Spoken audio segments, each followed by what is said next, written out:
Reese's peanut butter cups are the greatest, but let me play devil's advocate here. Let's see. So, no, that's a good thing. That's definitely not a problem. Reese's, you did it. You stumped this charming devil. As if the McCrispy couldn't get any better, Bacon and Ranch just entered the chat. The Bacon Ranch McCrispy, available at participating McDonald's for a limited time. Ba-da-ba-ba-ba.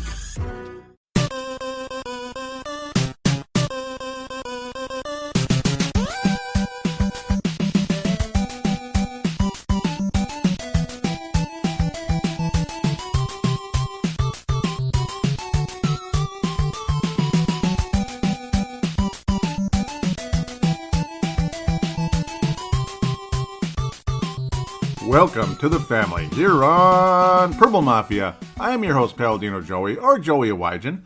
Purple Mafia is available on the sportstuff.com, iTunes, Stitcher, and Double Twist. Great pleasure to be back on board once again as we wrap up the 10th regular season in the history of Purple Mafia with a 13-3 record. Yes, the 2017 Vikings are the best team in the history of the Purple Mafia show. That started in, April 2008. So, yeah, the 10th full season of Purple Mafia.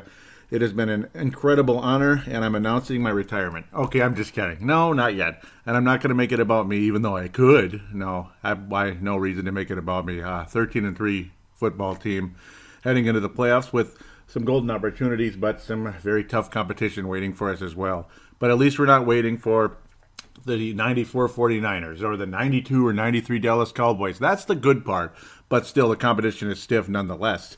And should the Vikings get to the place of destiny, U.S. Bank Stadium, which would be the happiest ending in the history of a professional football franchise, win your first Super Bowl championship after almost 60 years in your home stadium, there is no happier ending than that. And the possibilities exist and persist. Continuing good news, as I'll get to the game in a second, but I got to say this now so I don't forget.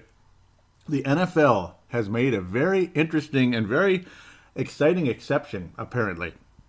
Should the Vikings get to the Super Bowl? Now, generally speaking, it's a flip-flop every year, and I guess it figures that the NFC team would be on the road in an NFC stadium. Get it? They'd be on the road. Funny how that works. And then, every other year. So, like last year, the AFC team was the road team. That's why you saw the New England Patriots wearing the road whites. But in the very rare case that the home team would actually be in the Super Bowl in their home stadium, that the team that hosts the stadium, that plays in the stadium, the main tenant of the stadium, would get to the Super Bowl, that the Minnesota Vikings will don their purple jerseys in the stadium. They will be the home team in the Super Bowl. If they do get there, they will be able to be in their own locker room, not the visitors' locker room. So that ends the awkwardness right here, right now. The Minnesota Vikings would be the home team in Super Bowl 52.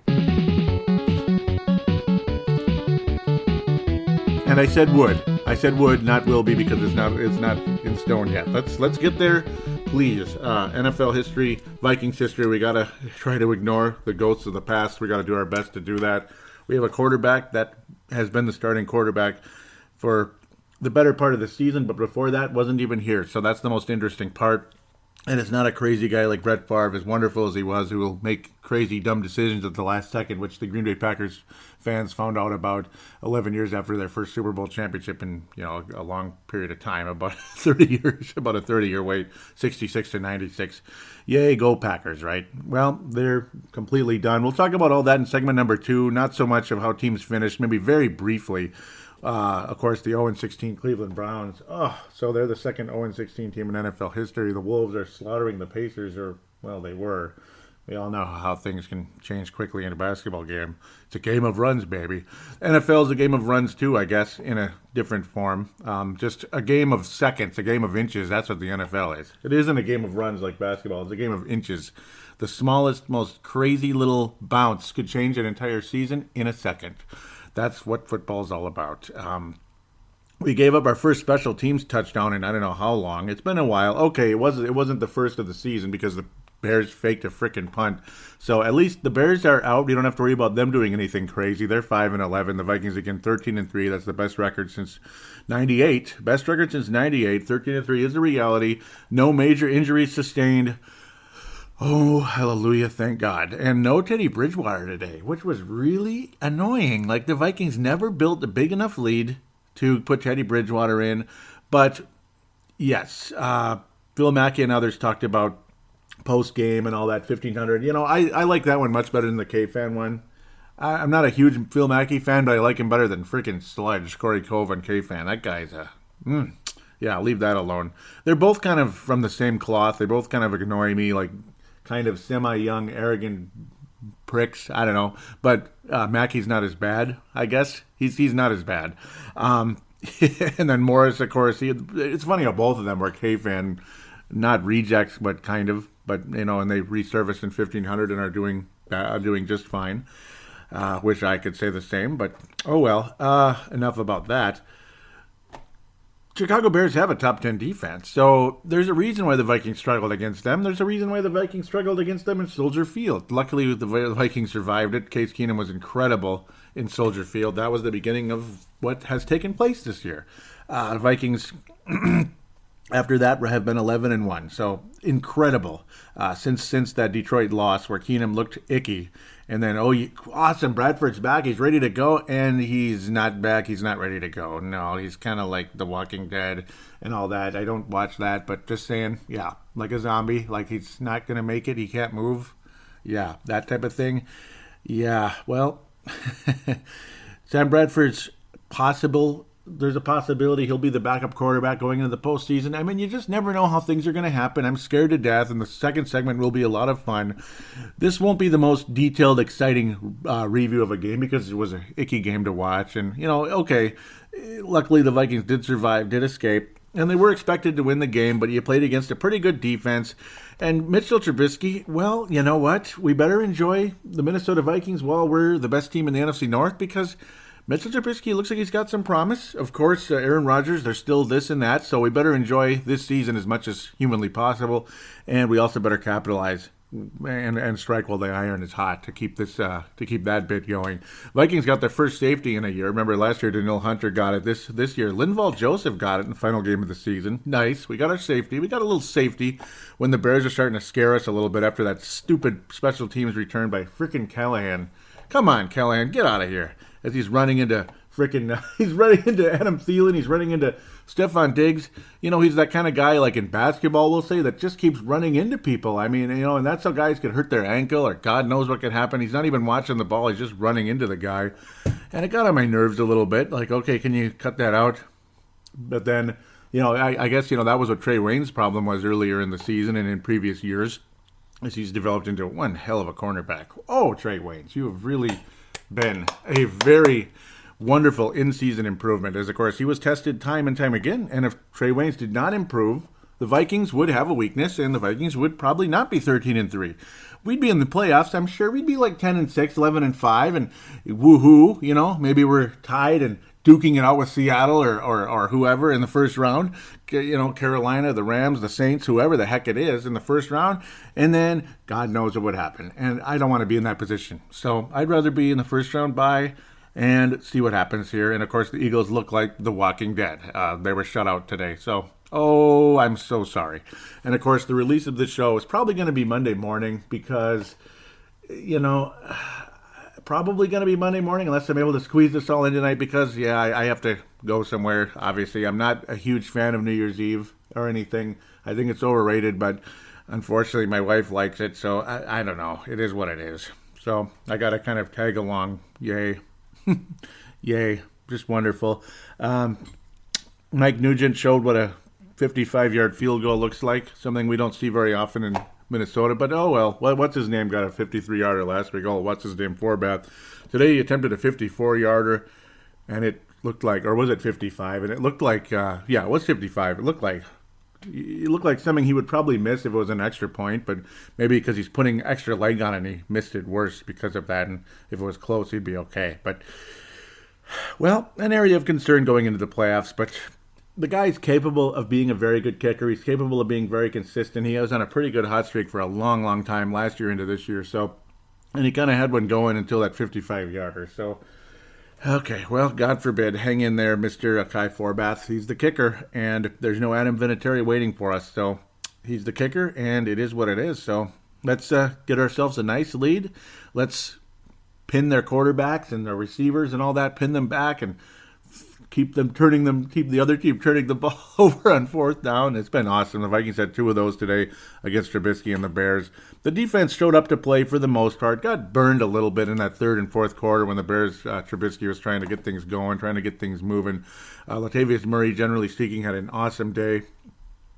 111 yards on the ground, 2 touchdowns.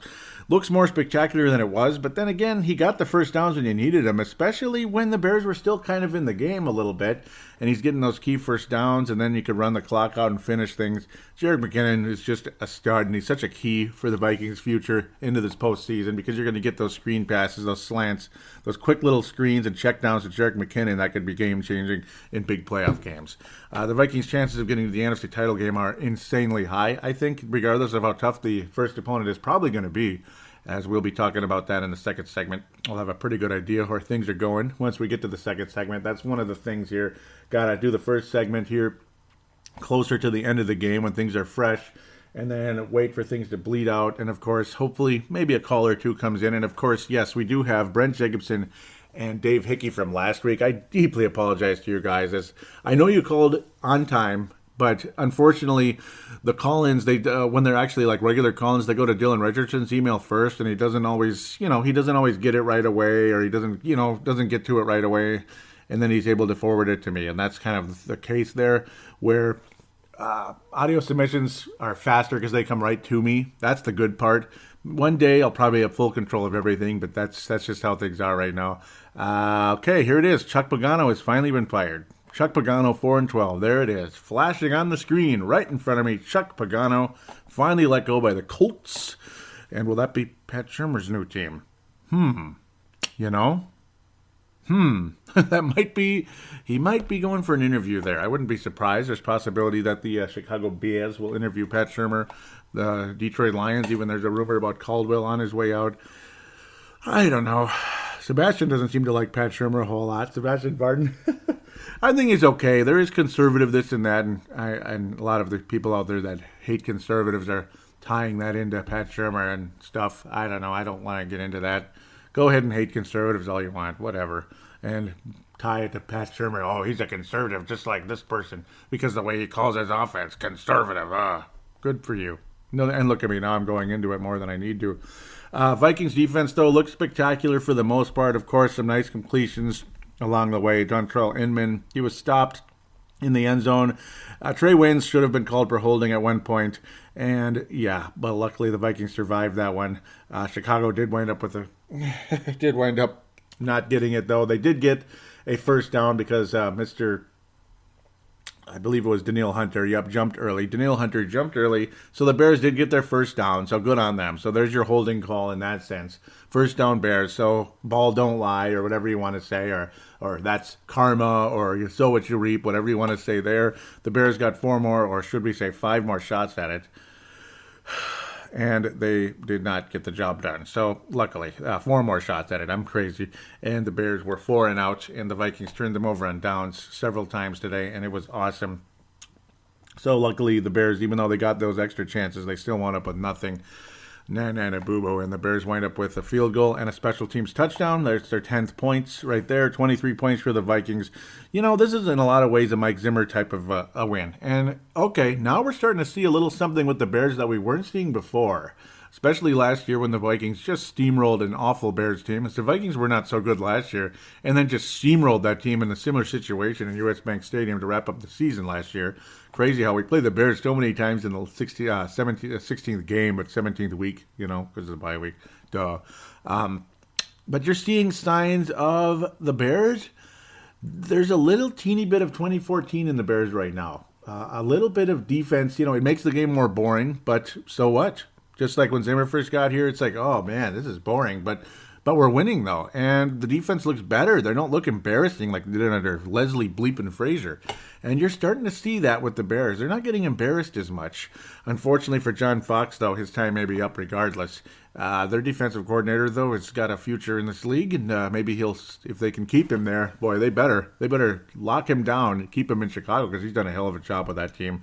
They've had about a bajillion injuries to the linebackers and such, and even defensive line for the Bears. The Bears, especially linebackers, though, a lot of them were starters or had started here and there throughout the season, and that's painful for them. Thielen and Diggs for the most part. Diggs had one of his better games of the season. Key receptions. He was targeted 6 times. He caught everything that came his way today. It was a beautiful thing. Some key first downs and a touchdown. That was just a sexy play. I loved it. Case Keenum just back to pass, and then it was like a Brett Favre bullet type of play, right up the middle into the end zone, into the back center of the end zone. I loved it. It was an awesome play. And you know what? I'll take that 10 out of 10 times as a 15-yarder officially. Diggs with a key 26-yarder along the way. And now we'll get to the bleeping penalties. That's what drove me nuts throughout this game. You saw stupid penalties. You saw holding calls after a wonderful David Morgan reception. A guy who's emerged interestingly late in the season. Kyle Rudolph being hurt with the ankle and he needs to heal, this and that. So David Morgan getting some extra snaps, and of course he was key last week as a long snapper. David Morgan, 3 catches, 35 yards, and he looks good doing it. He's generally a blocking back, and a blocking tight end, pardon me. He looked wonderful. I love what I'm seeing from David Morgan. He's like a Fran Tarkenton candidate in a way, but more in a fun way. Really appreciate what David Morgan has brought.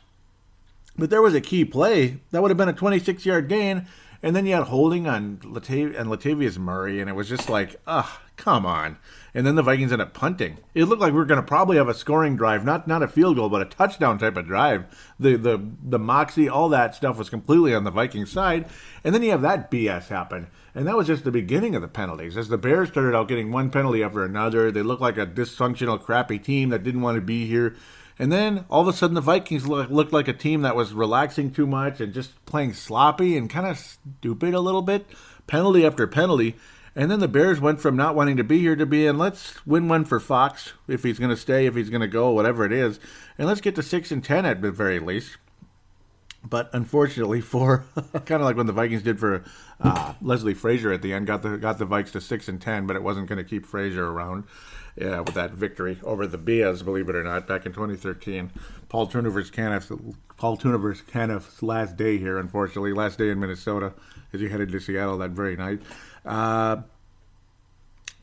But yeah, things changed dramatically after that. One penalty after another, holding, pass interference, just stupid penalties. And it was really frustrating. The Bears definitely weren't dominating in the penalty category like the Vikings were after that. And then the frustration really started to set in, quite frankly, for your host of Purple Mafia here, who's trying not to get pissed off right now, bumping the wrong things here. But it's the kind of stuff, though, you hope and pray that this doesn't start to bite the Vikings as we head into the playoffs. Vikings had 12 penalties. The Bears were crushing the Vikings in the penalty category in terms of they were getting a bajillion penalties and the Vikings weren't getting any. Ultimately, at the end, pardon me for saying ultimately every 2 words, Sebastian teased me about that in the past, the Vikings end up winning the penalty battle, which is not a good thing. 12 penalties for the Vikings, 10 for the Bears. The Bears had more yards because of the long pass interference calls. And one of the pass interference calls for the Vikings, they were already in the Bears were already in the red zone, like at the 8-yard line or something. So it's just half the distance to the goal. So you're lucky there. 116 to 103, though, in the penalties, and 12 penalties for the Vikings. Yes, the Bears' defense is good, but don't look stupid out there. That's the key. The Bears only had 1 first down for the longest time. Then they started getting them. Ultimately, there it is again. Sorry. 1 of 12 third down efficiency for the Bears. Pretty crazy how the Bears were unable to get third downs time and time again. But that's one of the reasons why the Vikings are the best defense in the NFL and a legitimate NFC favorite at this stage. And I'm saying that, cautiously yet confidently. Cautious and confident at the same time. Is that possible? I'm going to try to make it possible, I guess. Of course, the Bears 0 for 2 on fourth down efficiency. The Vikings phenomenal this year in that category defensively. Third down efficiency, though, to keep the Bears 1 for 12. And, those third and longs, even third and shorts, the Vikings defense on third down is Super Bowl level. Number one in so many categories, and that's what puts the Vikings very much in the picture of being in the Super Bowl. And, well, what frustrated Tom Brady in the Super Bowl should he be wearing road whites, playing against a purple and gold team in U.S. Bank Stadium, a team that's never beaten Tom Brady. But what did frustrate him? Well, what's his name? Linval Joseph. What's his name would know something about it because he was on the 2011 Giants. Wasn't on the 2007 Giants. He ain't that old, but not that that's that old. But yeah, heck, I'd be in my prime in 2007. I'd be about, how old was I? 28 back then. If I was playing NFL football like Randy Moss was. He was just turning 30 and he had, 23 receptions on that 16-0 team. But in both cases, the defensive line, defensive pressure is what hurt Tom Brady in those Super Bowls. And that's the hope that this Minnesota Vikings team can do. Atlanta's defense was very suspect. Their offense was elite, insane, and it was as good as there was. It was the best in the NFL last year.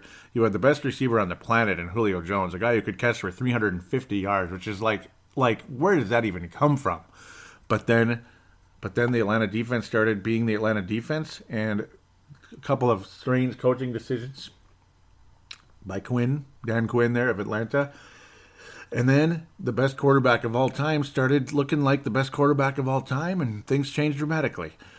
The Vikings don't have that kind of defense that's going to get smoked, regardless of how great Tom Brady is. And Tom Brady is 40 years old, and you are seeing some signs of wear and tear and some age. And that's what gives the Vikings hope. Now look at me getting into playoff talk. But, well, it's time to talk about the playoffs, and that's what's really exciting about all this. Again, no significant injuries sustained at this point. Of course, Pat Elflein did not play today. Joe Berger moved over because Nick Easton has a broken ankle. So, well, it kind of is what it is there. He's out for the year, unfortunately. You saw Hill out there at Rashad Hill out there at right tackle. Remmers was actually moving in at guard. You saw little interesting changes right there, but generally speaking, Remmers was obviously the right tackle. But you saw Hill out there at right tackle. Kind of interesting how things were set up, but it's because Berger had to move into center. So that was the setup. He had moved Remmers into right guard. And then you had Searles at left guard alongside Riley Reif, who stayed healthy, and he's ready to roll. So, amen, hallelujah. And now you get Pat Elflein with 3 weeks off to heal that shoulder. Of course, this week was one of the weeks, and then the next 2 weeks. So, yay. And then it's game time. Let's get her going, and we'll be hosting who we're going to be hosting. The Fran Tarkington Award for today, well, we're going to... Latavius Murray, why'd you have to get that damn holding penalty? I'm going to give it to Linval Joseph. That guy's just a stud. He deserves about $1 million.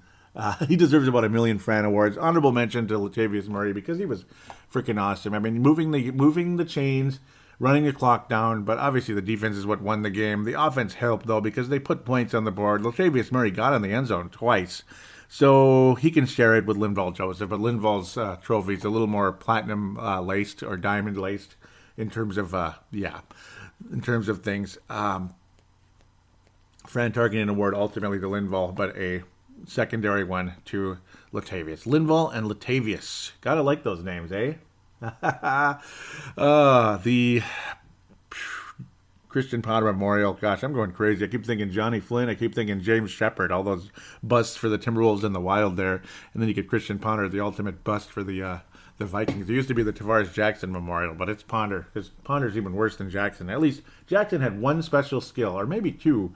He was mobile to a point, but then you had the arm, which Ponder didn't have. Ponder didn't have the arm. He was a little bit mobile. So Tavares had a little more special skills than Ponder, believe it or not, but neither one of them requisite of being a starting quarterback in the NFL. Wow, that's interesting. Seeing the Bears and the Browns play in the snow, that's kind of fun. Yeah, that's fun. That's in Chicago last week. Yep, some shoveling duties just like in Green Bay last week as well, when teams tried not to get hurt, but Easton did, damn it, and my Packer after Packer got hurt. Okay, I'm babbling. The Christian Ponder Memorial for this show, I don't know. I don't want to give it to anybody, but then again, the penalties in general, one stupid penalty after another, and it was annoying seeing Forbath put up that awful kick, and a little bit scary. So stuff like that, just one penalty after another, it can go to all the freaking penalties, stupid penalties, even that encroachment by Daniil Hunter, which put the Bears right back in position to, well, it gave them a new set of downs. I mean, it was fourth down, and then you get an encroachment call. That was dumb. But Daniil Hunter was good as well, so it was good throughout the game, so I can't get too angry at him. Mr. Brian Robinson reeled in another fish as he got yet another sack to wrap up his regular season with the Vikings. And, yeah, we'll look at that some more as we head forward. Because unfortunately, obviously, the total stats aren't going to be updated right away. Brian Robinson did get one sack, but I mean the total numbers of the entire game or season, pardon me, won't be updated until tomorrow. Linval Joseph, they're not crediting him with a sack, but he did get the safety. So yeah, they don't show that openly, unfortunately. So well, it's the same thing. Linval Joseph, wonderful though throughout the day, stopping the run. As you didn't really hear anything about Jordan Howard throughout the entire game. So. Jordan Howard, pardon me. You didn't see any Jordan Howard pretty much throughout the day. Linval Joseph, a huge part of that. Well, that's great. The Bears playing that old school football, 9 rushes, and that's about it. Tariq Cohen, 3 rushes, and he managed to get 10, but still could not get in the end zone with some kind of goofy offensive play calling in the red zone by the Bears, but that's what it is.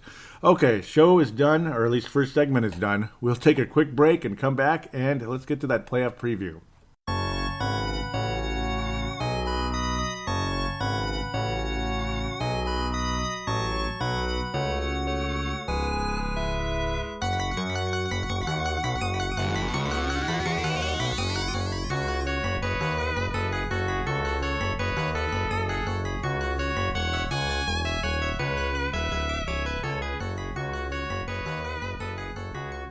And we are back here on Purple Mafia, segment number 2. Time to do some playoff previewing for the most part, right? Yeah. No, Indianapolis, as mentioned, fired Chuck Pagano just hot off the press not too long ago anyway. The Oakland Raiders have fired Jack Del Rio, 6-10 finish, and all that good stuff. Rough finishes for a lot of teams out there, Houston, Indianapolis, and such. Indianapolis actually won their final game. That's funny. Cincinnati just won their final game, knocking Baltimore out of the playoffs. Andy Dalton with a pretty clutch fourth and long situation, and it goes all the way about 48 yards to pay dirt. Unbelievable. Kind of like a pass to Adam Thielen where it was a catch and then yards after catch. The Giants won their last game. Obviously, they already fired McAdoo. Dallas Cowboys shut out the Philadelphia Eagles, but they remain 13-3. 6-0 Philadelphia. In Philadelphia, so a lot of people getting confident here in the NFC, but I'll never be completely confident. Cleveland losing 28-24. They finish 0-16, but Hugh Jackson will remain the head coach. Atlanta beat Carolina. That could be a playoff matchup. Well, it won't be at the end of the day. It was a possibility, but it won't be. We'll talk about who's playing who very soon here. At least Saturday. Yeah, we'll get to it in a second. Kansas City survived. They beat Denver just barely in Denver. 27-24. Tennessee over Jacksonville. The Jaguars really plummeting, yet they still managed to hang on to the number 3 seed because there's a lot of kind of mediocre teams. The Rams lose again, yet they still managed to hang on to the number 3 seed because the Saints lost. Incredible. 49ers pound the Rams 34-13 in Los Angeles. Okay, Jimmy Garoppolo, geez, bringing a little bit of that Patriots magic. Watch out for the 49ers next year, and that's no joke. Buffalo beats Miami 22-16. Oakland got pounded by the Chargers. The Chargers still missed the playoffs, just too little too late for them. Seattle could not beat the Arizona Cardinals in CenturyLink Stadium, CenturyLink Field. That's funny. 26-24. Wow. Cincinnati beat Baltimore again. Miracle play. The Baltimore Ravens knocked out, and the Cincinnati Bengals finished 7-9 in Marvin Lewis's final season there. Wow. Pretty funny, too, because I remember many years ago back in 95, the Vikings finished 7-9, losing to Doug Pelfrey and the Cincinnati Bengals as Doug Pelfrey nailed a nice 50-yard field goal or so. It was like 52 yards, something like that, and buried the Vikings. New England easily rolls over the Jets 26-6, and Harrison had 2 sacks in the game. 2. James Harrison, 2 sacks in the game. Okay. I guess he can still play a little bit, but whatever, right? That's kind of funny. So let's look at the playoff picture. Lots of bad teams, lots of good teams. Or let's look at the schedule anyway, and then we'll actually talk about the playoff picture. The very first game, Tennessee will be at Kansas City. on Channel 5, ESPN Channel 5, so to speak, at 4:35 p.m. So those Saturday afternoon into evening games, you got a primetime game, Falcons at Rams. Falcons at Rams, where very likely, well, if the Rams win, they'd play the Vikings. But yeah, we'll talk about that in a minute. I'm getting way ahead here.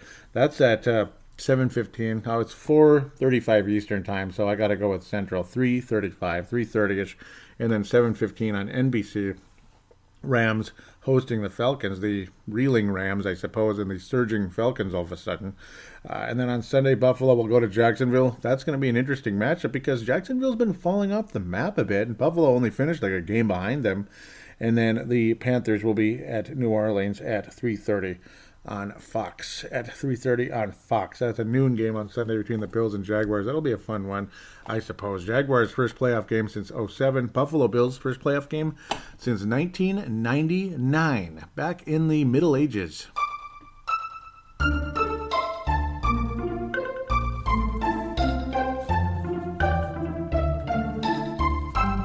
Okay, maybe not that long ago, but it's been a while. Yeah, safe to say it's been quite a long time since the Buffalo Bills were there.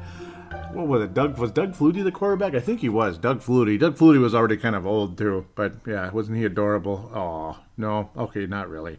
That was kind of lame what I just said. So let's go to the AFC first. New England is number 1 with a 13-3 record. Pittsburgh number 2 with a 13-3 record. Sounds familiar in the NFC, doesn't it? Minnesota and Philly 13-3. Though there is no dead man walking top seed in the top like bye type of team in the AFC. Both Pittsburgh and New England pretty dangerous, but Pittsburgh screws around a lot, and they barely got past the Browns. I got to think the heavy favorites in the AFC are the defending world champion New England Patriots, looking for an unprecedented 6th Super Bowl. Well, actually, it's been precedented by the Steelers. Pardon me. Funny how the Steelers would be the team in the way of the Patriots doing that potentially in the AFC title game, which I got to think it's a collision course between those two teams because Jacksonville, Kansas City, Buffalo, Tennessee. Yeah, no, not really. Not too worried about that. If Jacksonville wins, of course, they would head to Pittsburgh. The highest seed remaining would go to Pittsburgh. That could be the Chiefs. If, say, Jacksonville gets upset by the Buffalo Bills, the lowest seed would go to New England. So I will roll out my predictions here. Kansas City never wins playoff games, so the Tennessee Titans will pull off the upset and will beat the Kansas City Chiefs, which would be kind of surprising a little bit. Tennessee, I have no reason to really think very highly of them because they look like garbage half the time, but there's some talent there. Obviously, Marcus Mariota and DeMarco Murray, very talented individuals. It's a pretty solid defense also in Tennessee. They kind of hang in there and all that. Buffalo's got a solid defense. That's kind of what's kept them alive. But LaShawn Murray getting hurt, though. McCoy, getting hurt today with the ankle injury and having to be carted off. I don't know if he's going to be ready to go. I don't know. Hopefully it's precautionary for Buffalo's sake. But even though Jacksonville's been reeling, I'm going to go with the Jaguars. I think Tennessee and Jacksonville, the 1999 AFC Championship game, those two teams will advance. Buffalo will not advance in their first playoff appearance for a long time, but Tennessee will. It's their first since 2008. So a lot of firsts, a lot of returns. Kansas City never wins playoff games, just like the Cincinnati Bengals. Never. So I'm not going to pick the Chiefs. Tennessee advances, and they will go to New England. Jacksonville will go to Pittsburgh. That'll be an epic battle, an interesting matchup. I think the Jacksonville-Pittsburgh matchup will be very, very close. Tennessee, New England should roll in that game and return to the AFC Championship game for like the 90th time since Belichick's been there. It's pretty much every single year. It really is. Maybe when Tom Brady got hurt back in 2008. That's about it. And Baltimore occasionally making some nice upset moves on them, but Baltimore no longer with the playoffs there. Buffalo might pose a little threat if they survive. If Buffalo survives Jacksonville, they might be a little threat for New England for a little while. I mean, they know them pretty well. They finished second place in that division because everybody's used to finishing second place in the AFC East. Just a little bit. But yeah, the lower seeds of those two obviously will go to New England and will lose. They'll be sacrificial lambs. Very unlikely the New England Patriots will be denied any trips to the AFC title game. Jacksonville could pose a threat if they come out with their A game. I think they could beat the Pittsburgh Steelers. Pittsburgh Steelers are kind of a mess. They've gotten lucky how many times this year, except in the New England matchup, which is kind of funny how that turned out. But it is what it is, right? New England Patriots in Foxborough. The road to the Super Bowl from the AFC goes through Foxborough. Right now, regardless of who wins what or where, I would not be surprised for 1 second if the New England Patriots return to the Super Bowl. My God, that's a lot of Super Bowl appearances. This would be their 8th Super Bowl appearance under Bill Belichick and Tom Brady.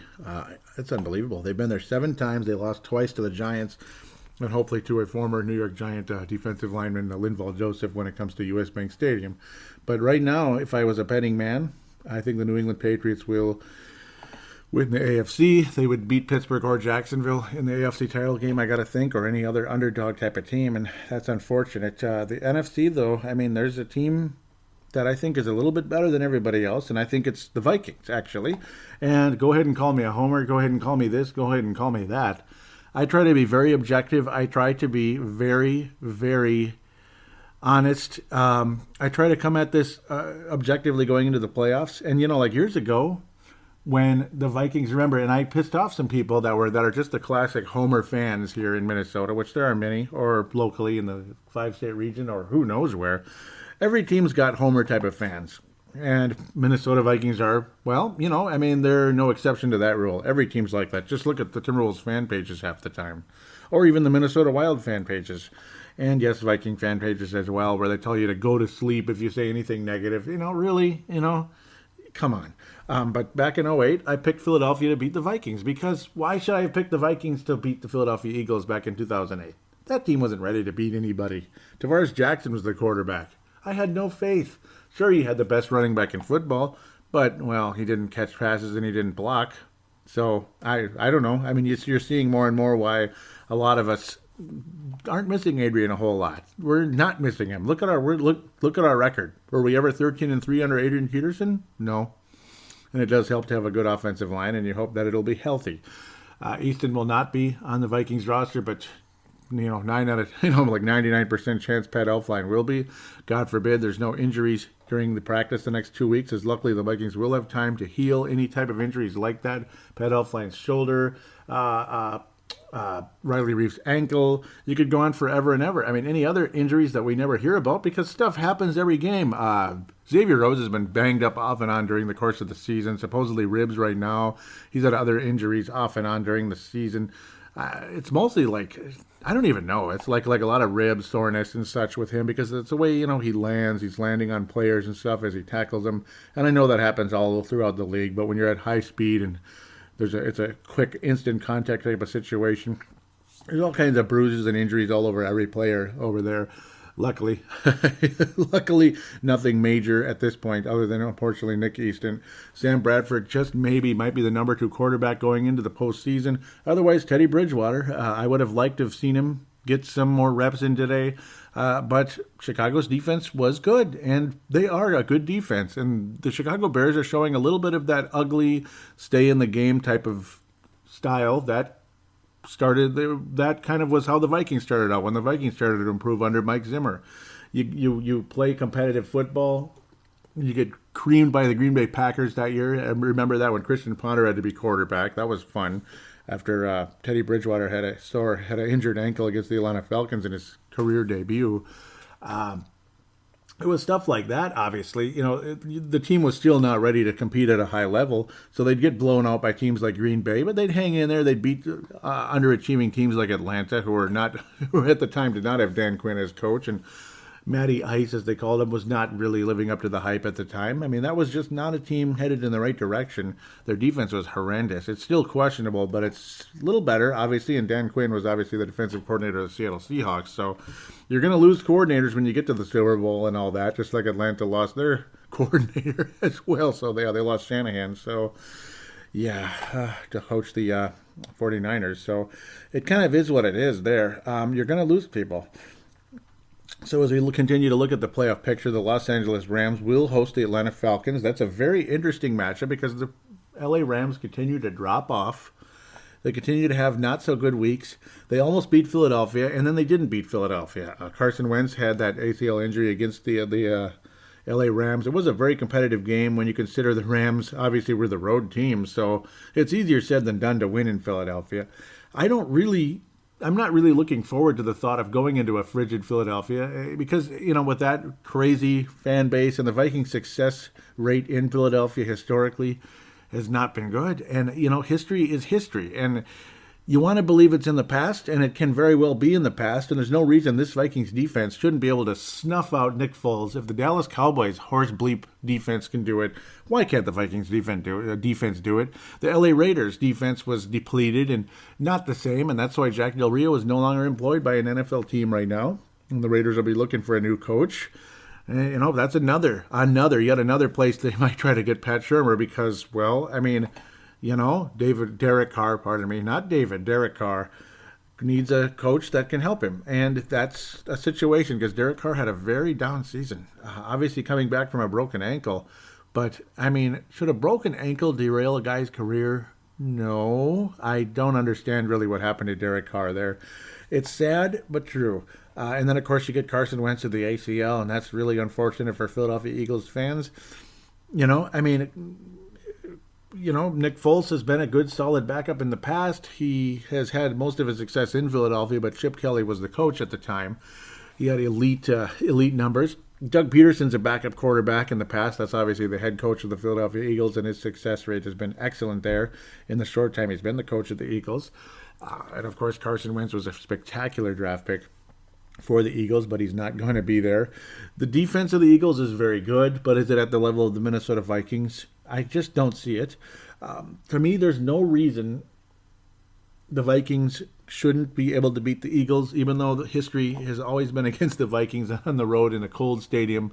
It's not done so well. Maybe way back in the old days, but it seemed like the Vikings were usually the ones that hosted the cold stadium, and then teams like the Rams would come up here back in the 70s or and such when the Vikings played in Met Stadium, and the Rams would get beat by the Vikings, and the Vikings would go back to their fourth Super Bowl or whatever, and then things would go the way they did there. Vikings will not be going to Pasadena. They will not be going to Miami. They'll not be going to Honolulu or any of that for the Super Bowl. They'll be going to U.S. Bank Stadium, the Skull Stadium, as you like to call it, maybe as a nickname, because that's where the Skull chant began, and that's what gives the Vikings a lot of hope. And again, remember, the Minnesota Vikings will be donning their purple jerseys and will be in their home locker room in the Super Bowl, should they be so fortunate as to get there. Obviously, there's 4 teams that I think scare the living crap out of me. And you know what? The Eagles scare me, too. If they do survive to get to the NFC title game, they'll have to have beaten somebody who's pretty good. Because regardless, even if Atlanta or Carolina is the team to face the Eagles and not the Saints, if the Saints get upset by Carolina and they host the Eagles, or even if Atlanta upsets the Rams, which would be really crazy, if the Eagles beat them, they have accomplished something pretty good, and they deserve to be where they are, even if that's the case. If it's the New Orleans Saints and they beat the Saints, okay, all right. Well, it'll be nice to see Drew Brees out of the playoff picture in that scary freaking running back tandem, which scares the crap out of me and many others. And, of course, a defense that forces turnovers, that no longer has Greg Williams doing some headhunting, trying to kill the head of the beast or whatever. Screw that guy. So at least we can hope and pray that there isn't that type of defense there, but they do force turnovers. Sam Bradford made them look like Swiss cheese and melted butter mixed in one. I mean, just went through them like it was nothing. He cut through them like a freaking katana through melted butter. I mean, it was unbelievable. A brand new sharp katana from Japan, straight out of Tokyo. Okay, not Tokyo, out of I don't know. No, I don't even want to say. Well, straight out of the mountains of Japan, where the ninjas dwell and the Highlanders. Yeah, it was about that sharp. He went right through them. So, yes, I think the Vikings could beat the Saints again should that situation arise. Should the Rams get upset, you have to play the Saints and see the Saints beat the Carolina Panthers, which I think does exist and persist. It's going to be a very fascinating matchup, though. Boy, I want to look at it. But, well, the Saints crushed Carolina in Carolina this year. Yeesh. Crushed them 34-13. And when's the last time? And then the Saints swept. Yeah, they swept them 31-21 in Nolens as the season progressed. Both teams are getting better. Well, you know what they say, though. What do they always say? History is against the Saints here, ladies and gentlemen. History is against the Saints. Why is that? Tell me why history is against the Saints. Because you can't beat the same team 3 times? That's right. How many times has that happened? You remember when the Vikings rolled over the Chicago Bears 2 times back in '94? You had Warren Moon as the quarterback. Terry Allen was back, ready to roll.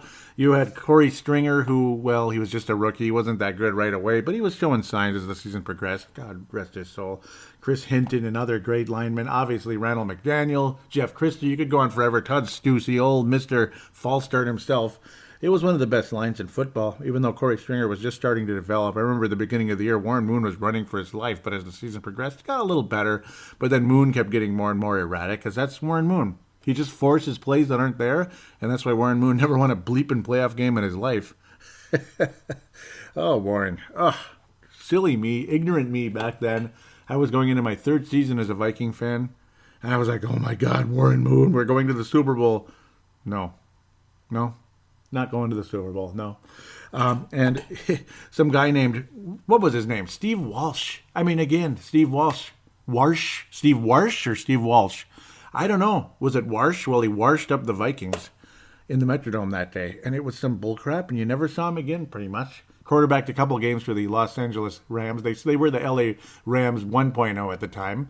They were the original LA Rams before they moved to St. Louis and back to LA again. And I think he was on the Redskins or something, and he played like spot games here and there. He was kind of like what Keenum was before Keenum was Keenum or whatever. No, he was kind of like what Case Keenum was before he came here. Let's look at it that way, at best. Not even, maybe more like, I don't know. I guess kind of because a lot of us had a very low opinion of Case Keenum when he came in here. And then it's like, you know what? He actually was okay with the Rams, and it was a crappy team, and this and that. The LA Rams were like crud last year and the year before. So we kind of looked at it that way, like, who's Case Keenum? Oh, boy, $1.2 million. I guess so. He's better than what we had last year. So Sean Hill was, again, dead man walking. We'll say that about 40 more times before we're done with the episode. But, what am I even leaning towards anymore? But Steve Walsh, yeah, the way he just rolled all over the Vikings, and you couldn't beat the same team 3 times. There's your history lesson once again. You can't beat the same team 3 times, and it's happened so many times, time and time again. Luckily, the Vikings didn't have to beat Detroit after sweeping them a couple times some of those years back in the day.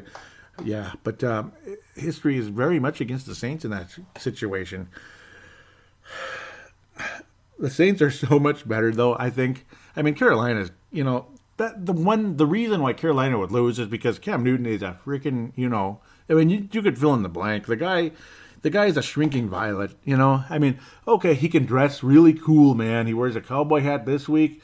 Next week he'll be dressed like an astronaut, I think. He might come in with an astronaut suit on, oxygen tank and all, to come into the press conference and then tell us how he and tell us how he's here so he won't get fined. It'll come through some kind of a speaker or something through there, because there's no way you could hardly hear him. He's here so he can't get fined. It'll be something along those lines, maybe. But that'll be his excuse, because, why do you want to talk through a microphone through an astronaut suit? But that's probably his next thing. Or he'll say something like, by the end of this decade, man will walk on Mars. I don't know. That's about how weird Cam Newton has become. He looks like a world beater for a couple minutes, and then he shrinks again. And the Vikings came right back and beat the crap out of those guys, and then we couldn't freaking finish in the red zone. Oh, it was like for a couple minutes there, the Vikings looked like the 2016 Vikings. Couldn't protect Keenum for their lives, and then couldn't freaking finish, and then couldn't stop on 3rd down. It was just for a couple minutes there, and then here came the Vikings again, rolling back and almost beat Carolina, because Cam Newton is a shrinking violet. That's why the Panthers would lose. Otherwise, history tells me the Panthers should beat the New Orleans Saints. History, goofy-ass NFL history that makes almost no sense, tells me the Carolina Panthers will beat the Saints. Otherwise, any intelligent betting man is going to pick the New Orleans Saints over the Carolina Panthers. Drew Brees has won a Super Bowl, and you that dual running game, which is a lot better than, Jonathan Stewart, who is a good running back, by the way, but he's old, Kamara, man, geez, that team scares the crap out of me. The one team I think that could knock the Saints out is Atlanta, because they beat Atlanta, or they've beaten the Saints a bajillion times in the past. Tampa Bay rolling over the Saints today was kind of interesting, because the Saints, you think they want that number 3 seed, which would literally put them in a position to come to U.S. Bank Stadium. You just beat Atlanta again, I guess, and then come to West Bank Stadium. Drew Brees, yeah, he is just really something. Mark Ingram, of course, the other running back. They didn't have the best game today. They were playing from behind from a good portion of the game, but they're playing ahead as well. It was kind of a back-and-forth battle between the two. Tampa Bay's defense looked pretty good against them. Man, I'm having fun talking about these. Boy, man, you know, it almost reeks of like we're going to see Atlanta beat the Rams. But if the Rams win, of course, they will come to US Bank Stadium. That will be an entertaining matchup. But I don't see any of these teams beating the Vikings. I don't. I, honest to God, think the Minnesota Vikings will represent the NFC and in the Super Bowl in US Bank Stadium. And we will be wearing purple. Even though we were supposed to be the road team, we will not be the road team because we are the home team. Does that make sense? I guess it does. I'm glad it does. That's cool that the NFL is making an exception. It's almost like I still think the scariest scenario is going on the road, even though the Saints are scary as hell. There's no reason for me to believe the Vikings defense can't get the job done against this scary as hell New Orleans offense. And I got to think Keenum, Thielen, and the boys can get the job done against this team. We have a dual running back tandem, too. They're number 2 in the league since week 5 when Dalvin Cook went down with the ACL. Number 2 in the league. So they're very comparable to the New Orleans Saints in that sense. And the Vikings defense is something to really be reckoned with in this league. Rams defense is good. Obviously, LA's got the young quarterback, but he's just getting started. I don't think he's ready for the big time, Jared Goff. I don't. Andrew Luck wasn't ready for the big time, and it showed. Regardless, you put up good numbers, or there's a good possibility that this team is going to be great. Obviously, they have the young future coach and everything, but I don't think it's the Rams' year. I really don't, and I'd be furious if it was. Atlanta and Carolina, there's no way they're going to win the NFC. I'd be shocked if they did. I'd be furious, actually. And the New Orleans Saints, they're the biggest threat. They truly are the biggest threat. Should the Saints win over Carolina? And, you know, I'm going to say the Saints do win 3. Yeah, I'd like to see Carolina win because I know the Vikings will beat the Carolina Panthers in US Bank Stadium. That would be a very favorable matchup, but I got to pick the Saints over the Carolina Panthers, unfortunately. You know, the Rams, they need to show up to play. I like their coach, obviously. Sean McVay is awesome. Jared Goff, is he ready, though, against Matty Ice and all them? That Rams defense, I mean, can they beat the Falcons? Yeah, but will they? It's so hard. It's so hard to predict. Oh, the Rams, you know, they've really dropped off the last couple of weeks. They squeezed past Tennessee last week. They hammered Seattle, which is quite impressive, actually. They barely beat the Philadelphia Eagles. I'm going to pick the Rams to beat I'll pick the Rams. So the Rams will come to US Bank Stadium, and the Saints will go to Philadelphia. Minnesota, New Orleans, NFC Championship game rematch, and Minnesota will squeak out a fairly close one there. I think home field advantage will be the difference in a lot of ways. I think obviously the Vikings defense will be a huge difference in a lot of ways. And then you get to the Super Bowl, and that's a pick 'em. That's a pick 'em because the one hope to beat the Tom Brady would be obviously the incredible defense of the Minnesota Vikings, the historically good defense of the Minnesota Vikings. I think that's the only way you can beat Tom Brady and the New England Patriots. And hopefully, and pray to God, get Tom Brady to show his age in that game. The Vikings have never beaten. Well, you know, see, that's where things come together right here. This is it. The scenario is building, is coming together. The steepest hill. How many times have I talked about this? The steepest hill is the only way to end a drought. The only way to end a drought. Drought, curse, whatever you want to call it. The only way is the steepest.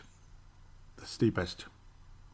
It's the only way to do it. Like the Chicago Cubs were able to survive Madison Bumgarner and were able to come back against the Cleveland Indians like that on the road. They blew the lead and they still survived in the 10th inning and beat the Cleveland Indians on the road. Cleveland Cavaliers came back against a 73-win Warriors team and beat them in Game 7 on the road. That's insane. That's impossible. Nobody does that, right? But Cleveland did it to end their drought. Boston Red Sox down 3-0 against the Yankees. 3-0 against the Yankees, the very team that created the curse of the Bambino, the very team the Red Sox traded Babe Ruth to. Like, what? How many years ago is it? I mean, it was 86 years since the Boston Red Sox had won a World Series. So it was an 86-year drought that came to an end because the Boston Red Sox came back and won the next 4 games and then swept the Cardinals. The Minnesota Vikings, this is how it comes together. This is how you end droughts. You survive a team like the Saints, the ghosts from the past. You survive the Saints. You beat them this time in the NFC title game. You survive threats from LA or even Atlanta if it comes to it. But you survive the Saints. You survive the Saints. You survive the Saints or even the Eagles on the road. And then you face the guy you've never beaten, ever. The guy is undefeated against the Minnesota Vikings. He's cut through us like warm butter. You get the idea. There can be only one, the Highlander, all that good stuff. Just fill in the storyline with that one. That's the only way to end a drought, is the Vikings defeat the New England Patriots. The only way to end a drought is the toughest path there is. But then enjoy the happiest ending in the history of a sports franchise. The happiest possible ending any team could have to end a drought is to do it in the most unlikely scenario. At home, just like a miracle, like the stars aligning, on Christmas Day 2,000 plus years ago, stuff like that. The stars aligning, all that, That's what it's like, It's one of those crazy things that only somebody could write, You couldn't write a story this amazing if it truly does happen. The running back, the best running back ever in franchise history leaves, this and that. You draft a guy, he gets hurt. Teddy Bridgewater has the most horrific injury ever. He miraculously does come back. And then you have Sam Bradford, who looks unbelievable against the Saints of all teams. And then right away, the bruise, blah, blah, blah. And then you have this guy named Case Keenum, who's got a very limited sample size in the NFL. And it hasn't been that exciting. But then you do remember the college record, this and that. But who's heard of Houston really in college? Not too many people. And then things start happening in the positive direction when he comes back. After Sam Bradford has the knee injury reoccur, basically not reoccur, but really he never really did heal as much as he thought. And it looked like the season is over. I mean, Case Keenum looked like crap against Detroit. Dalvin Cook got injured. You're down 2 games. You're down to 2-2. You're only a 500 team. You have basically nothing to look forward to. The defense has been good, but they didn't look good against Detroit. It was like same old story. The offensive line is mediocre at best. Riley Reif's not that great. Mike Remmers is hurt every game, and he's getting penalties every 5 seconds. And then things start to change, and the most unlikely scenarios start to build slowly but surely. The wheels start to turn. Destiny, folks. Destiny.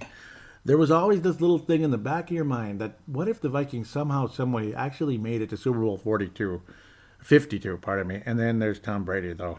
The most unlikely scenario is actually beating the Patriots. Yeah, not only getting to host the game, but beating the Patriots in that game. Well, it's starting to come together. Who knows what will happen in the coming weeks, the coming months here, the coming several weeks here, the next couple weeks. Who knows what will happen? This team needs to show up to play right away. There is no easy games in this postseason. Atlanta's dangerous. They won the NFC last year. They have Julio Jones. They have Matty Ice. Cam Newton won the MVP a couple years ago, and those sons of guns beat us on the road. But still, they beat us. Right when everybody got all cocky thinking we're going to roll all over Carolina, didn't happen. Crazy to think the Vikings would be 14-2 right now if we actually beat the Carolina Panthers. Crazy to imagine. The Rams looked all spectacular. They were rolling through the league. Great defense, up-and-coming offense. Of course, Todd Gurley's as deadly as it gets. And the Vikings smother those sons of biscuits like they weren't even there. It was unbelievable. Like they were the old Rams. Like it was a mediocre Case Keenum, frustrated Todd Gurley in a sophomore slump. A team that didn't look like they barely belonged in any type of playoff contention for the last 10 years. Now look at them. Dangerous, but then the Vikings snuff them out. And the Saints, the team the Vikings whooped on in week 1. And ever since then, they've looked like a completely different team. They look similar to 2009.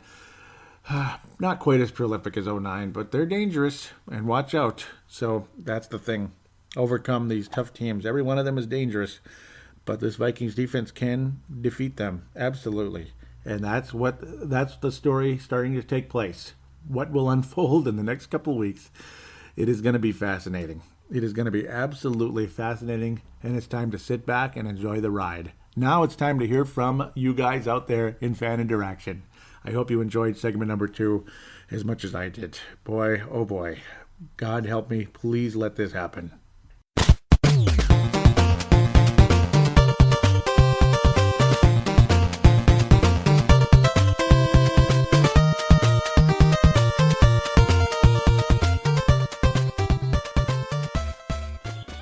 This message is for Joey Whiten and the podcast for the Super Bowl 52 champion Minnesota Vikings.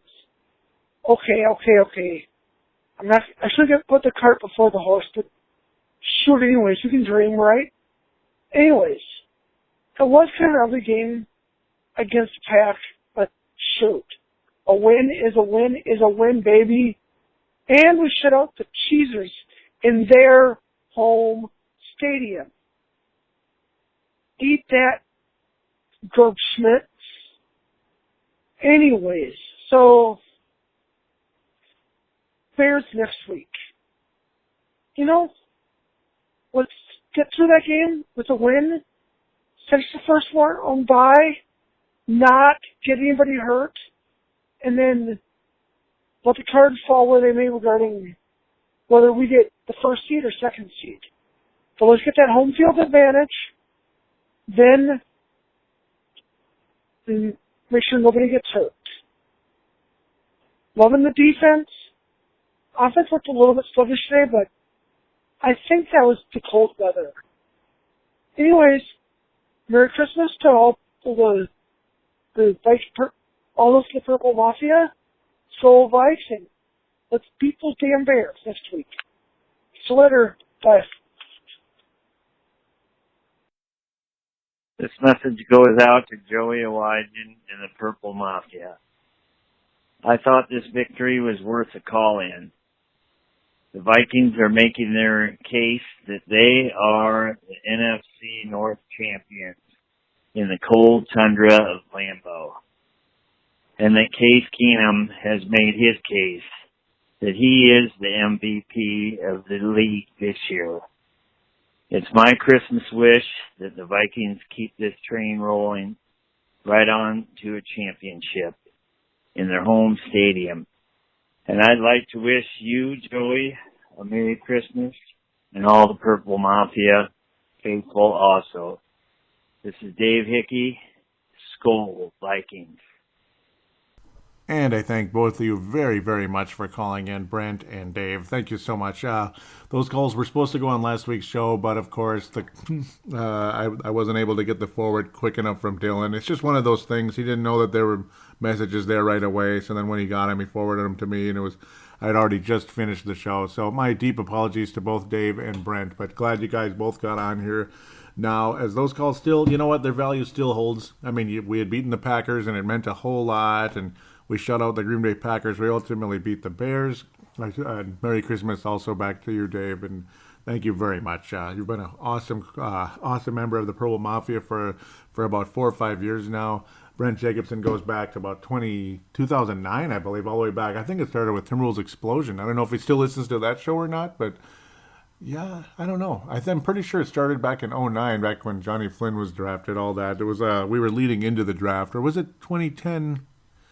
Yeah, and I was just like, there was no way to know what was going on with that draft, and we all, went through some dramatic, crazy, stupid times with David Kahn as the general manager of the Timberwolves. Maybe we don't want to think about that too much. Kind of a unfriendly, unfun past for the Minnesota Timberwolves that's hopefully turning in the right direction. Do check out the Timberwolves Explosion podcast, by the way.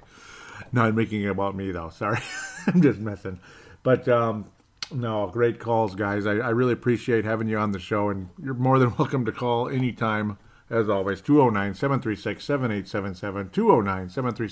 209-736-7877 is the voicemail. Remember to treat it as such. Mention you're calling in for the Purple Mafia show, as these guys both did. Thank you very much. There's the call now button on the Facebook page, which also takes you to the same direction and all that. And you know what? It's my Christmas wish that the Vikings do get to the Super Bowl. They host it and win the championship this year as well. It's just a dream scenario. And Brent Jacobson, I like how he called out Carl Gerbschmidt there, basically like, eat that, Gerbschmidt. Of course, Carl Gerbschmidt is a what I believe a fictional character on the Dan Barreiro show. I think it's pretty obvious he's a fictional character. Yet there are fans out there that are pretty much as silly as Carl Gerbschmidt. Packer fans, Bear fans everywhere. And then 1500, they do Randy from Cottage Grove. That's like a Vikings version of Carl Gerbschmidt, you could say, on 1500. It's kind of funny. He likes to use the word okay quite a bit. Okay? So, okay. But no, awesome calls. Dave Hickey out of Iowa, Brent Jacobson out of the Lakeville area here in the Twin Cities, or outskirts of the Twin Cities, you could say. It's kind of far from here, but not that far. Far, but not too far. Point made. Awesome calls. Thanks again, guys. Now we will move over to Facebook and Twitter. So let's get to Twitter right now. At Purple Mafia Show. At Purple Mafia Show is the Twitter account. First of all, I want to thank Vince Germano and Tanae Brown. Vince Germano from Australia, Tanae Brown from New Zealand for retweeting the most recent show, Sliding Shutout, and that's exactly what it was. A few more people that retweeted it. James Beck from the UK and UK Minnesota Vikings also retweeted it, so thank you guys there from the United Kingdom. Now we're going to jump forward, and Tanae Brown has something pretty cool here. He says, here's a pretty promising stat. Imagine the feeling if we could get the job done. NFL Research, which has that blue check mark next to it, at NFL Research says the Vikings have a strong case to become the first team to play in the Super Bowl in its home stadium. Number 1 scoring defense, number 10 scoring offense. So, yeah, as in the least points allowed, least yardage allowed. I mean, there is one statistic after another. Of course, by far the number 1 third down defense in the NFL, which I've talked about ad nauseum because, well, I mean, if you can stop people on third down at the rate this team can, I mean, you could beat the New England Patriots in the Super Bowl. You can. It's not going to be easy. It's the toughest, most dangerous route to get it done. But, well, a lot of times it's the toughest one to get. So that's just how it is. I mean, the Vikings have to survive the toughest path to win the Super Bowl, most likely. So it is what it is. Let's win it. Let's get it done. Let's end it now. Mad Martin, and yes, strike while the iron is hot, as you'll hear from Sebastian in the Facebook page, and that's exactly the case. We have to strike while the iron is hot because next year never comes. We all know that. Remember what 2010 was? We all knew what was coming in 2010. We all knew what 1999 was. That team was significantly better than the 2010 Vikings, but they didn't get to the NFC title game or the Super Bowl or anything like that, did they? No. So, Mad Martin, Northern Scotland, future Hall of Famer of the Purple Mafia show. In fact, pretty much, yeah, I mean, so many of you guys are. But Mad Martin, absolutely, very much, he's just about got that plaque going into the, getting ready, you know. So let's continue going into the engraving portion of that process. Just about there. So Mad Martin says, time to get that second seed as always. Thanks for the gold star. Hope you had a great Christmas, my friend, and I did, and I hope you did as well. He says, time for some football. Not sure my lady agrees. There was a look on her face like, kind of like a, what are you doing? That's kind of the look on her face there. And Mad Martin and I agreeing on a conversation. What was I saying? Let's roll, get to 13-3. Yep. And we were talking about back and forth how the defense was playing lights out and the offense was kind of, the offense was kind of frustrating us a little bit. And we were talking about how it's a little too relaxed. And Mad Martin was feeling the same, hoping we would have a decent lead by half. Yep, because we really wanted to see Teddy Bridgewater and, of course, just other backups because we don't want to see significant injuries to anybody.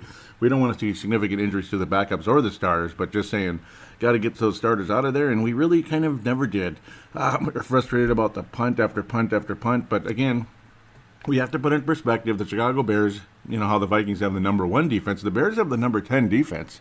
They're in the top third in the NFL, so as they head into the draft, and they're looking for a new head coach now, as we'll continue to talk about a little bit on the Facebook page.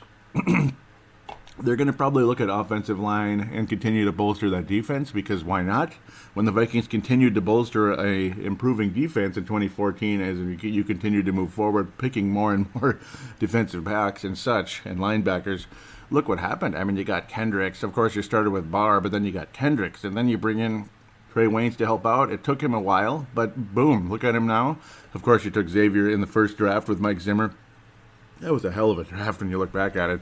It's just giving up all those pieces for Cordero Patterson, but then again, no, that was the year before, pardon me. So we don't have to worry about that. That's on Mr. Spielman, not on Mr. Zimmer. So things changed so dramatically since then. I mean, I get those years mixed up. It was actually just the year before.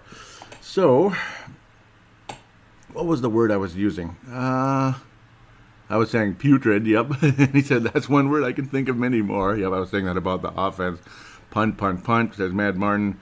That's better, 23-7. That's really nice pass. That basically like a dagger at the end of the day. It was the dagger from Keenum to Mr. Stefan Diggs. You're like, okay, here comes Teddy, and nope, Teddy never came. Yep, Mad Martin was expecting time to see the time to start resting the starters, and again, that never came. Yeah, and it did not happen. Yep. Purple Brit retweeted something how, I believe this was from Ali Sidikai. I retweeted Ali Sidikai's post or tweet, and then the Purple Brit retweeted it saying, gotta like how even though Pat Elflein isn't playing, he's still very engaged on the sidelines, #Vikings. Yeah, pretty cool. Mad Martin says, how can I put it? The Eagles are bleeped. Yeah, I think so. They're kind of looking like the Raiders of a couple of last year. And who was the other one? Was it the Houston Texans with the injury to their quarterback? Something like that, when they had this great record. I can't remember who the other team was. Arizona. Yep, when they had this great record, they're ready to roll, and then Carson Palmer had an ACL, and then they go into the playoffs, and it was just dun dun dun dun. That was kind of all she wrote. Yeah, I don't want to put in another soundbite there. Too far into the show for that at this point, so I made my own. Mad Martin says, hell yes, get the starters out, and again, it never happened. Mad Martin says, D's done a fantastic job this season. They deserve a ring. I couldn't agree more. We're nearing the end. Mad Martin says, yep, another 3 and out. Yep, he couldn't believe it. Another victory thanks to an outstanding D. Happy New Year, my friend. And also to the Purple Faithful Skull to a Purple Super Bowl. And that's for damn sure. And yes, purple jerseys will be worn in the Super Bowl if the Vikings get there. The Baltimore Ravens will not be there. So there's only one possible jersey that will be donned purple. And it will be a purple jersey, not a white and purple jersey, in the Super Bowl, should the Vikings get there and survive the very, very, very difficult, road to get there, because it's not going to be easy. It never is, man. Anytime you think it's easy, you think we're going to do it, there's always a tough team to beat first. The Vikings had to beat a 14-2 Falcons team. You had to beat a 13-3 Saints team. Well, this year we're the 13-3 team, so it feels a lot better to be the 13-3 team. The Saints are the 11-5 team. So look at it that way. We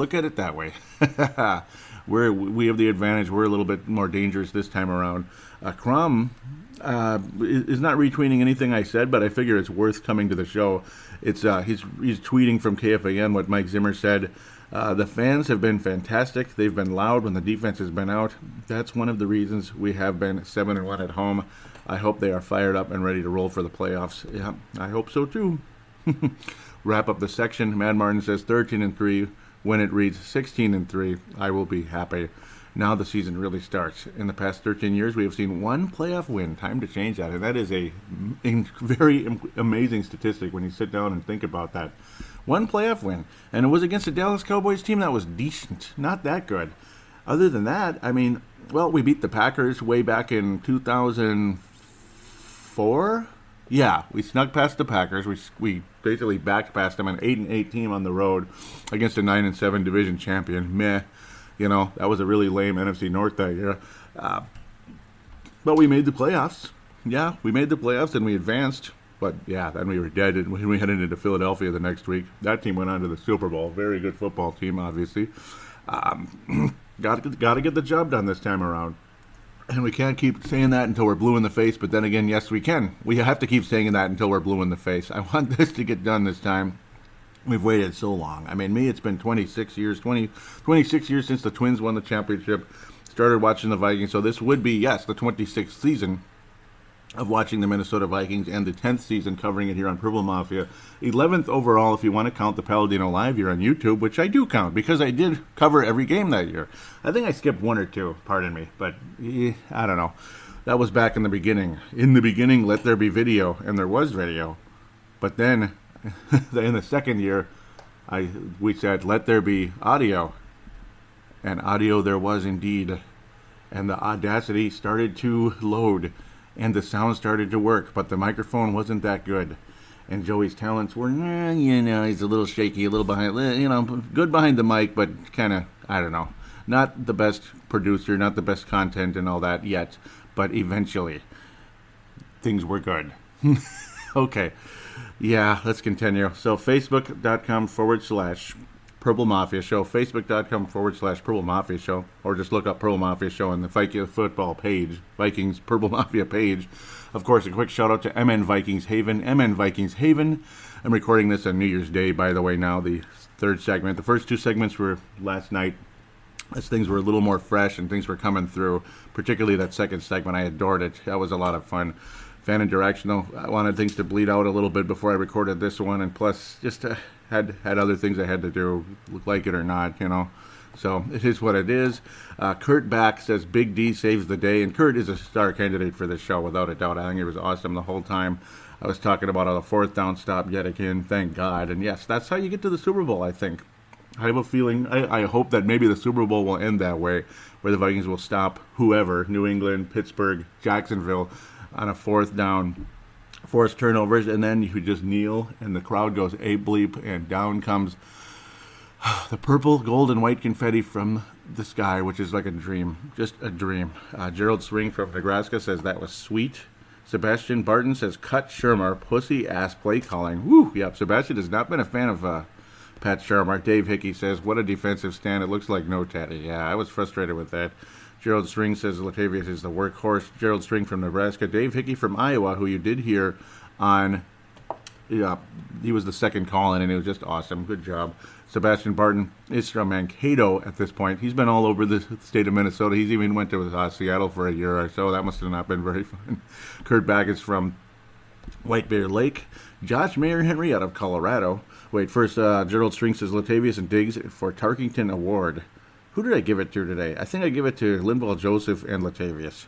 So, yeah. All right. But at least, yeah, see, Diggs was awesome, too. Honorable mention.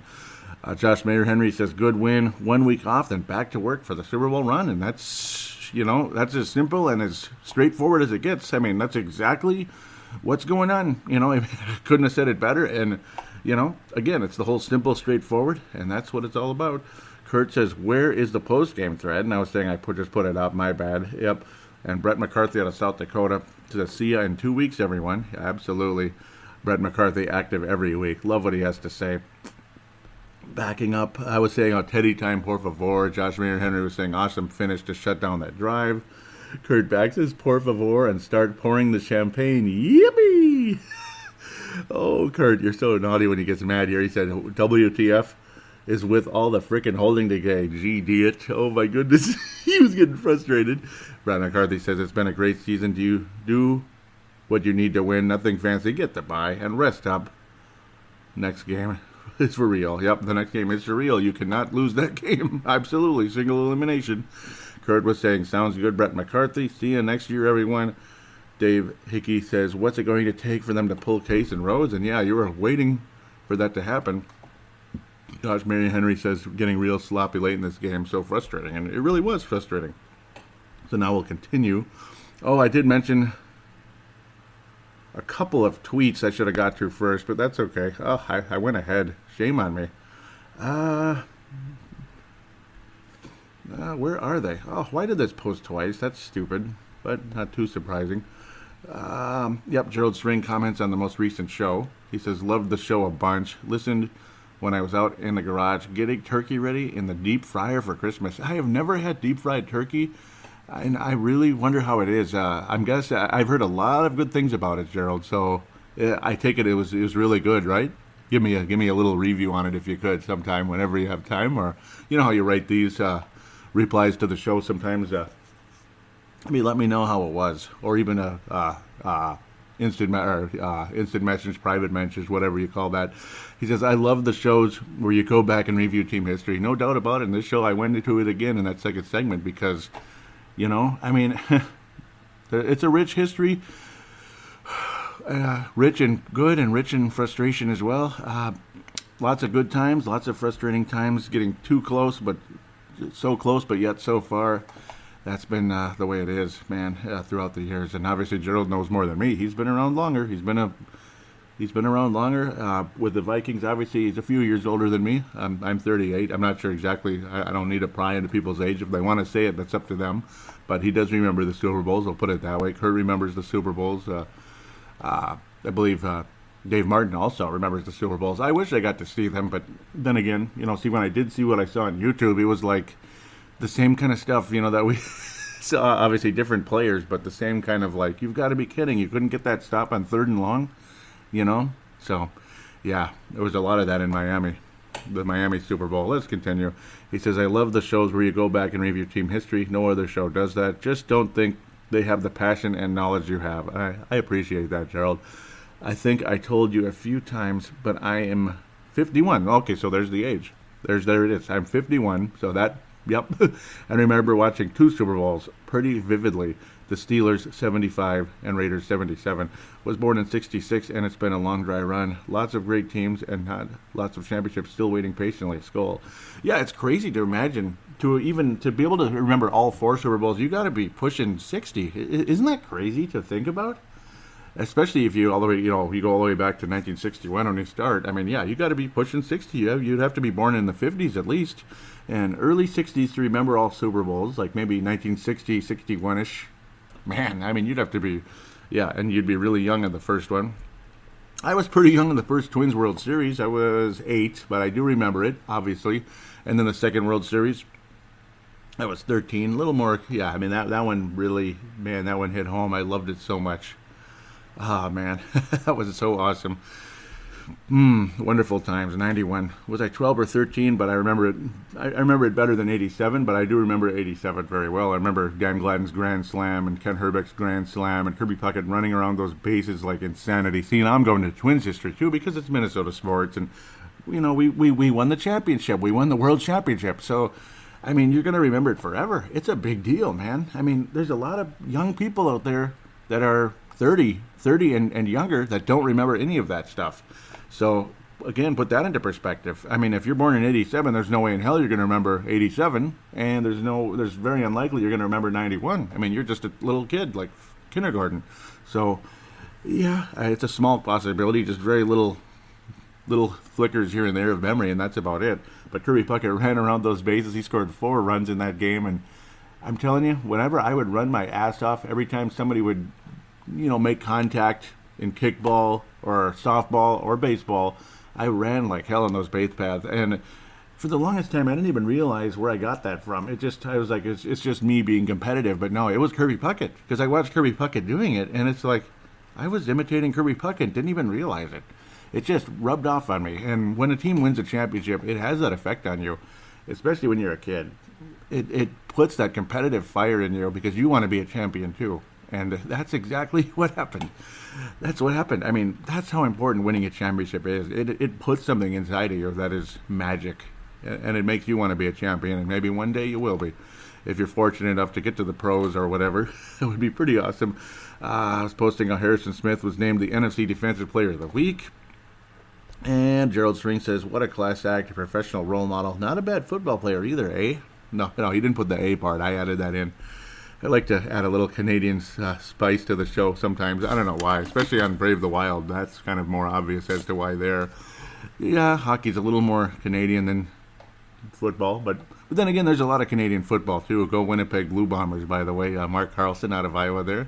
His wife's from Winnipeg, Manitoba. That's right, Winnipeg, Manitoba, just above North Dakota and Minnesota, right there in the border area. Winnipeg, and that big giant lake as you go a little bit further north of Winnipeg. Boom, man, huge lake, massive lake.